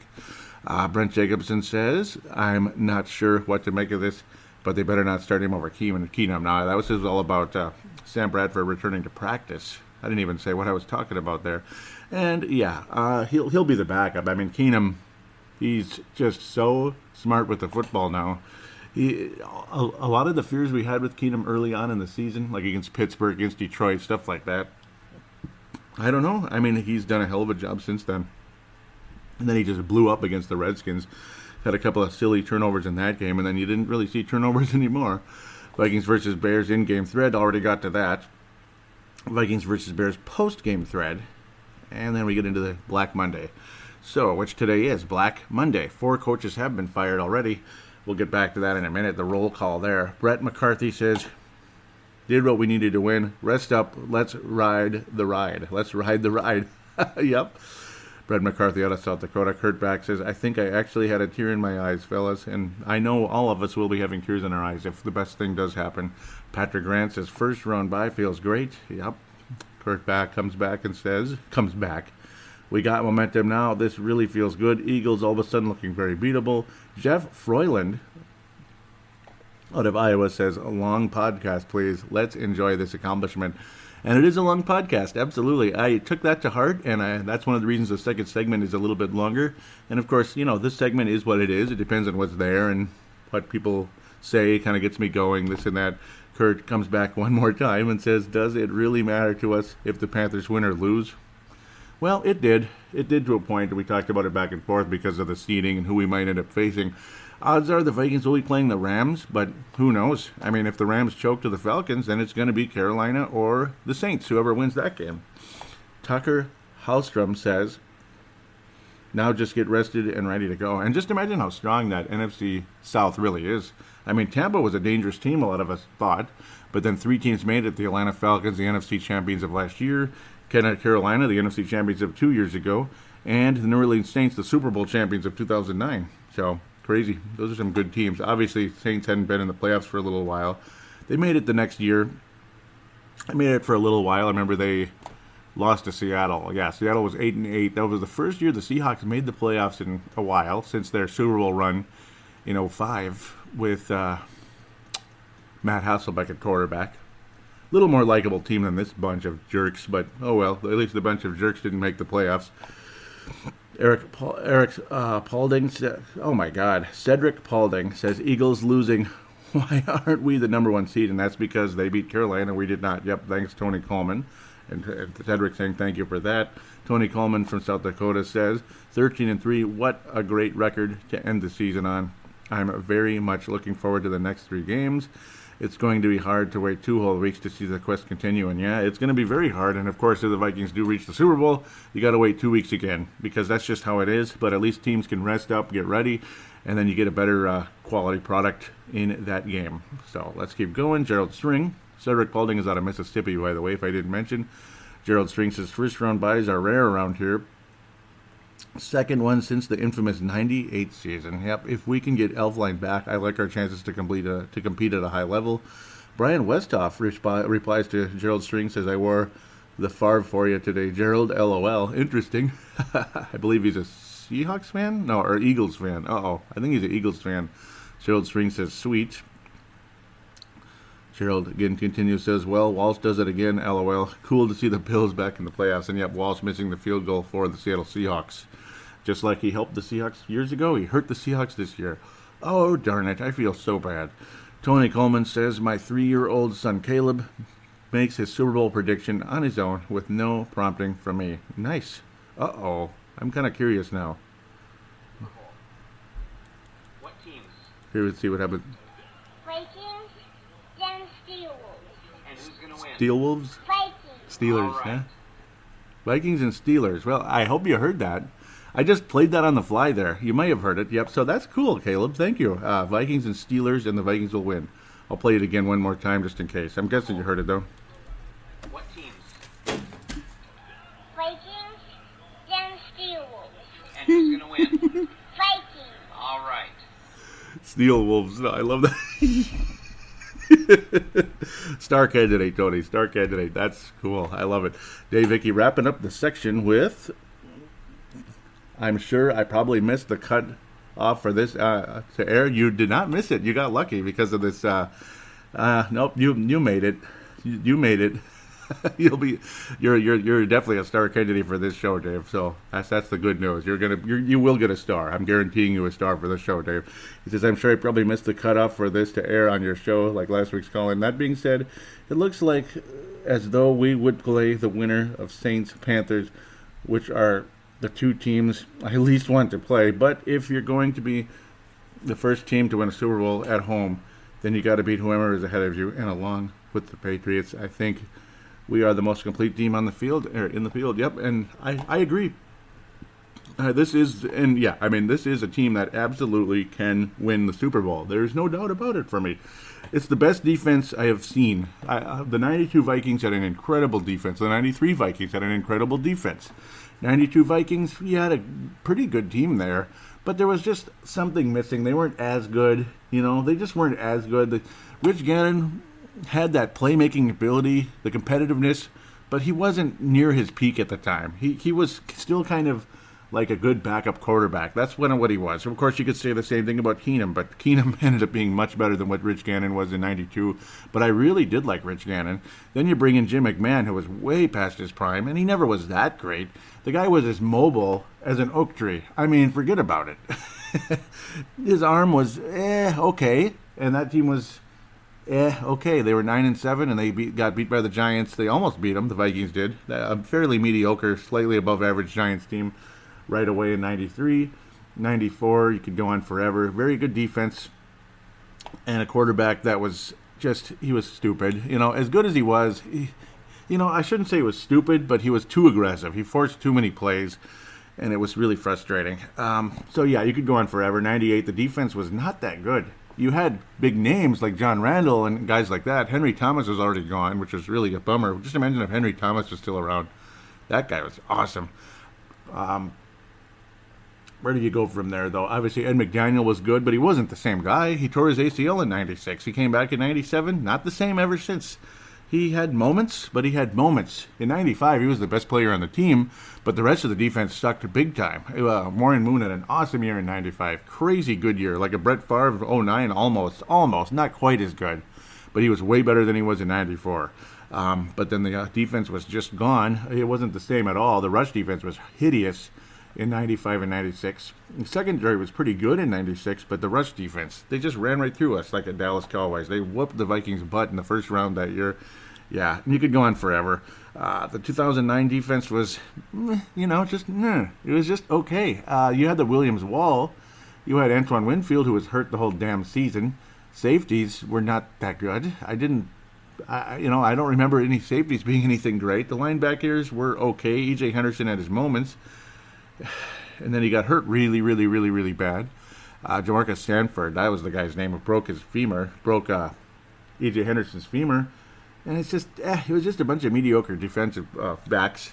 God, they all, some of them were just annoying to watch. Cedric Griffin had his moments. And then, of course, he magically gets hurt on the kickoff return. How heartbreaking was that? When the Vikings had to kick off to the Saints because of the stupid coin toss. But, okay, we could go on forever. Thank you, Dave Hickey, though. Definitely a star candidate for the call-in and for the good post there again. So, Chuck Pagano of Indianapolis fired. Jack Del Rio of Oakland fired. Black Monday had started very early yesterday. Sebastian was saying already canned. Yep. Continue here. This one, no responses. Oh, I was saying how, yep, 2/3 of the show were done. I'd finish it tomorrow on New Year's Day. Blah, blah, blah. John Fox and Jim Caldwell fired today. So both NFC North teams, John Fox, Chicago, Jim Caldwell fired. Jim Caldwell of Detroit. And there were all kind of rumors of that happening, and maybe they go after Shermer, but apparently they've been going after a lot of defensive coordinators already, according to Sebastian Barton. He says Lions would be legit if they get a running back and a good secondary. That's why we'd have to strike while the iron is hot. Exactly, because things change so quick. Things change so quickly. It's crazy how quickly things change. You remember? Remember 2013, what the Vikings were? We were 3-13, hideous, worse than the Bears this year, much worse than the Bears this year. And look at the Vikings, 13-3. Things change fast, very, very fast. He says, but the Lions have already asked to interview Texans defensive coordinator, the Panthers defensive coordinator, and the Patriots defensive coordinator already. Wow. With the Patriots, it's weird. It's kind of like Hall & Oates syndrome with the Patriots. When the coaches stay together, it's the best coaching staff in football. When any of them goes on to try to be a head coach somewhere, they always fail for some reason. It's kind of goofy. It's kind of weird. It's Hall & Oates syndrome. When Daryl Hall and John Oates stay together, it's the best duo on the planet. Blue-Eyed Soul, one of the greatest duo of musicians of all time. I just, I'm not the biggest music guy in the world, but Hall & Oates is some of the best stuff ever. I just love those guys. When they split up for a while, they were not. It was like, what was that guy's name? We coached the Denver Broncos for 3 years, and they fired him right away. Got rid of He did something smart getting rid of Jay Cutler, but other than that, downhill they went in a quick hurry. And, of course, Josh McDaniels is that guy, the guy with the visor and all that. We're happy for him. But great offensive coordinator, but very little success outside of, outside of the New England Patriots. Very recent post from Brent Jacobson. He said, I heard something interesting today about Case Keenum. He grew up one town over from and idolized Drew Brees and largely patterns his game after Drew. I can see that a little bit. I can see it a little bit. Kind of that gritty style, the aggressive throwing. Obviously, Drew Brees is at another level, but you're seeing more Drew Brees and Case Keenum than you saw in the past. That's for sure. And you know, anybody that plays any professional sport or even high school sport or amateur sport, you want to idolize you want to pattern your game after somebody. And I can see a little bit of Drew Brees and Case Keenum. Sure, the release needs to get a little bit faster, but then again, it's not that slow though. It's not. It's not the fastest in the league, but you know, obviously, Kurt Warner was the fastest ever. Brett Favre's was pretty quick, obviously. Case Keenum's not Hall of Fame material just yet. Maybe one day, if he keeps it up for a consistent amount of time, anything can happen. Drew Brees was a late starter. He started with San Diego, was mediocre for a few years. Then they bring in Phillip Rivers, light a fire under Drew Brees. Boom, the guy blows up and moves on to New Orleans right away the next year because the San Diego Chargers had made their move. I mean, you trade for Phillip Rivers and all that. Well, that's it. You're up in the draft. You get Phillip Rivers, and then it's, well, you know, the rest is history there. Both teams ended up with great quarterbacks, the Saints and the Chargers. Phillip Rivers won playoff games on the road. He overachieved with that team. Drew Brees went into a perfect situation, went to the conference finals his first year with the Saints, and, of course, 2009, we try to forget that one. Yeah, we need the Men in Black for that. Let's flash that bright light in front of our eyes. Let's forget 2009, and let's look forward to the 2017 season is over. The year of 2017 is over, and now it's the postseason, January 2018 into February 2018, and the quest begins for ending the drought and climbing the steepest hill, the most impossible mission. It's the only way to end a drought is going the impossible route, and I think the pieces are in place for that to happen. Let's get her done, guys. Let's get her done. It's quite simple there. So, again, I give a shout-out to MN Vikings Haven. Of course, Facebook.com/Purple Mafia Show and at Purple Mafia Show. Let's get to the call-in line, 209-736-7877, 209-736-7877. I already talked about that and the Call Now button on the Facebook page. So then we'll go to the final route for that. The audio submission route, which is what Dave Martin uses out of Northern Scotland. You use either the smart... Use the free recording application on your smart device. Treat it like a phone call and email it to paladinolive@yahoo.com, paladinolive@yahoo.com, in which I'll turn it into an MP3 file, put it into the Audacity, and ready to rock and roll. And also, if you want to use it on a laptop instead of a smart device, just download Audacity if you don't already, and you have a microphone, whatever, and go through it that way. And then send it to paladinolive@yahoo.com. All this information will be in the show description. I thank you in advance for joining the show. And also, one final thing, if you could please give a positive rating for Purple Mafia on iTunes or Stitcher, it'd be greatly appreciated, and you will be guaranteed a star for this episode. So for this episode, I'm going to give a gold star to Dave Hickey and Kurt Back are both going to share the gold star this episode. I thought Kurt was very active. I really wanted to give him the gold star for the show. Dave Hickey, I think, deserves one as well. Awesome. Brent Jacobson is going to get a strong gold-plated silver star. Great call-in. Always appreciate his inclusion. And, of course, the final little post there, too. Pretty cool little background about Case Keenum. Appreciate that. Gold-plated silver star for him. And then Gerald String and Mark Carlson will bring him the bronze once again. Those guys have so many bronzes and silvers and golds. Their trophy case is so full. It's chock heavy. So many of you obviously deserve. Oh, wait, Tony Coleman's going to get a silver star. Great effort as well. I loved what he had to say on putting the young man on there, Caleb. That was very cool. The Vikings versus the Steel Wolves. The Steel Wolves. Well, the Wolves were steel last night. The Timberwolves crushed Indiana on the road. That was fun. That's the best New Year's Eve game I've seen in I don't know how long. The Wild made a habit of losing every stinking year on New Year's Eve, and the Timberwolves a couple of years ago went into the palace of Auburn Hills, the Detroit Pistons, who weren't even that good at the time, and they scorched the Timberwolves like it was just a joke. Like we were standing still. They were running around, shooting threes and making them, and running around and shooting threes and making them, and it was nonstop, and the Wolves lost by like 30 in that game. It was a complete joke. Wolves crushed Indiana by over 20 last night. Awesome. So now the Wolves will play the Los Angeles Lakers Christmas Day, New Year's Day. Cool. Let's have some holiday cheer. Wrap up the holidays in New Year's Day, which I think is an underrated holiday because it's extremely chill. You could finally relax. You go anywhere, it's a lot calmer, a lot quieter. And I couldn't care less about college football, but okay. I'm much more worried about the NFL playoffs than any college playoff or any of that stuff or bowl games. And the Gophers drive me nuts anyway, so that's kind of what that is.